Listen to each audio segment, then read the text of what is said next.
Salut les topiens, super content de vous retrouver pour vous parler d'un sujet qui refait surface depuis plusieurs jours sur les réseaux sociaux, des fuites de concept art, des concept art qui avaient déjà fuité sur les réseaux sociaux en 2014, donc c'est des contenus qui datent d'il y a un sacré bout de temps. Ça parle en réalité d'un projet abandonné, et pas des moindres, puisqu'il s'agissait tout bonnement de la création d'un nouveau parc Disney à Dubaï. Et depuis que ces concept art ressurgissent un peu partout sur les réseaux sociaux, eh bien je me suis plongé dans l'histoire de ce projet abandonné complètement fou et qui aurait été un projet Disney très à part dans l'écosystème déjà existant des parcs Disney à travers le monde. Et je vous propose qu'on se penche ensemble sur l'histoire de ce parc, mais surtout sur ce qu'il y avait à l'intérieur de prévu pour ce parc. Dubaï, c'est une ville des Émirats Arabes Unis qui mise depuis plusieurs années sur le tourisme. Dans cette ville, par exemple, il y a le plus grand parc aquatique du monde que j'ai fait qui s'appelle Aquaventure, à proximité de l'hôtel Atlantis. Mais il y a aussi des destinations touristiques qui ressemblent aux resorts américains. Par exemple, il y a le parc Motion Gate que j'ai visité, qui comprend des attractions sur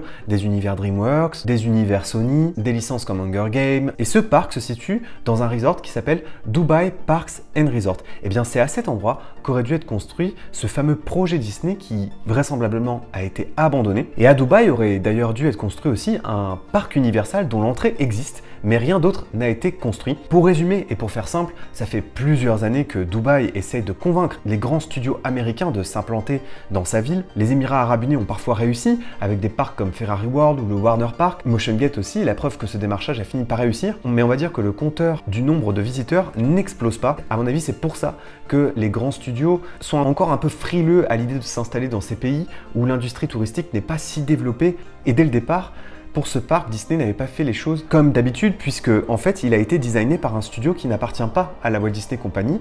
C'est une sorte de prestataire que Disney utilise sur certains projets, Favili Studio, et c'est un prestataire qui en fait a déjà travaillé avec Disney sur des projets tels que notre Discoveryland à Disneyland Paris ou sur certaines attractions du parc Tokyo Disney Sea. Alors qu'est-ce qu'il était concrètement prévu à Disneyland Dubaï, le projet abandonné d'un parc Disney aux Émirats Arabes Unis? Alors d'abord, ce qu'il faut bien comprendre, c'est que ces parcs situés dans les déserts ne peuvent pas être conçus comme étant des parcs où les attractions sont majoritairement en extérieur. C'est le cas pour Motion Gate, c'est le cas pour Warner Park, ce sont des parcs en intérieur. C'est ce qu'on appelle des indoor parks, où dans des pièces immenses sont recréés des univers de toutes pièces. Alors Disneyland Dubaï, ça a démarré par une entrée assez similaire à Disneyland Californie, le premier parc Disney, puisqu'on était accueilli par la fameuse taupière, la structure végétale qui rend hommage à Mickey Mouse. Et il y avait aussi un railroad qui était prévu et qui devait circuler tout autour du parc, comme dans le premier parc Disney d'origine. En revanche, dès qu'on dépasse l'entrée, on se rend bien compte que le parc avait été pensé un peu différemment que les autres Magic Kingdom à travers le monde. On devine là non pas une ville américaine, mais là il s'agit plutôt d'une sorte de Fantasyland, d'une avenue plus européenne et fantaisiste. Et c'est à cet endroit-là que se seraient situées toutes sortes de boutiques, de restaurants, pour commencer à s'immerger dans l'univers du parc. Je pense que c'était une sorte d'hybride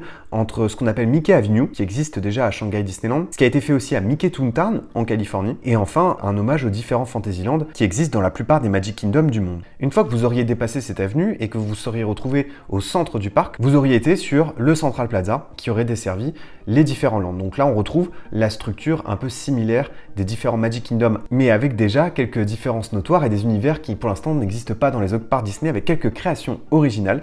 Et sur la gauche, on devine quoi? Un univers Pixar, toute une section du parc pensée en intérieur qui aurait rendu hommage aux différents univers du studio Pixar, ce qui aurait été donc une création 100% originale. Quoique la salle fait quand même beaucoup penser à une salle qui existe dans le parc Disney California Adventure, mais qui ne rend pas seulement hommage à Pixar, mais plutôt à l'animation de manière générale. Et juxtaposé à ce land, il y aurait une attraction en extérieur, qui là pour le coup existe déjà et qui aurait été dupliquée de California Adventure, l'attraction Cars, ouverte en 2012 à California Adventure. C'est une attraction dont le tracé est en grande partie en intérieur, puisque vous le savez c'est un dark ride d'abord, et puis il y a ensuite une course, et donc il y avait bien un décor prévu en extérieur, un décor dans lequel les visiteurs n'auraient pas pu déambuler. En réalité, le quai d'attraction se trouvait sans doute dans le pavillon Pixar, mais pendant quelques secondes, comme dans l'attraction d'origine, les visiteurs auraient été plongés dans une course en extérieur, et ensuite la course se serait à nouveau terminée dans le pavillon en intérieur. Mais revenons sur Central Plaza, et regardons un peu ce qui se passe sur la droite du concept art. Là, on devine un land Star Wars. Ils avaient imaginé une sorte de Discoveryland, mais à la Star Wars, très éloigné des concepts qui avaient été imaginés pour Batuu,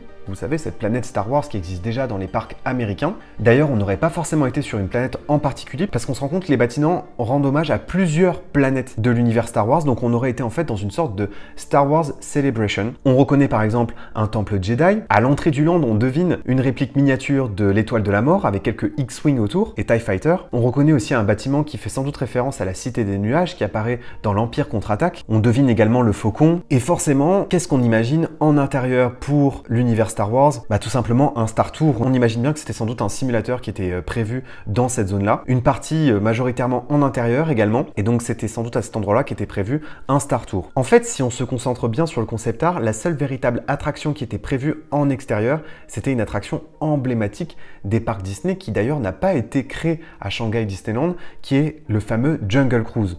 Jungle Cruise était prévu, et plutôt en fait dans sa version presque d'origine, en extérieur, on devine une sorte de mini Adventureland qui pour la première fois se serait situé plutôt vers la droite du château. Et tout autour de l'attraction se situe un hôtel, le Tree House Hotel, inspiré de l'attraction, mais là pour le coup ça aurait été un hôtel. Et enfin, on arrive à la pièce maîtresse du parc, le fameux château, puisque dans tous les parcs Disney, dans tous les Magic Kingdom, il y a un château. On voit clairement que ce château ressemble au Castle of Dream, qui a été ensuite construit à Shanghai Disneyland. Et bien, ce Castle of Dream, ça aurait été un hôtel. Ça aurait été le premier château Disney à être un hôtel. Un hôtel 5 étoiles, bien sûr, un palace qui aurait sans doute rendu hommage aux princesses Disney. Et on aurait pu le traverser, et en le traversant, on aurait aperçu ensuite un Porsche à l'effigie de la fée Clochette. Et c'est là où en fait auraient été accueillies les voitures, le hall d'entrée. Et c'est pour ça que le Fantasyland était plutôt vers l'entrée. Vous l'avez remarqué, assez peu d'attractions finalement. Il s'agissait d'un petit parc Disney, mais en fait on retrouvait là quand même quelques basiques comme le Railroad, la séquence d'entrée, le Main Street, le château, des attractions emblématiques comme Jungle Cruise, Cars, sans doute un Star Tour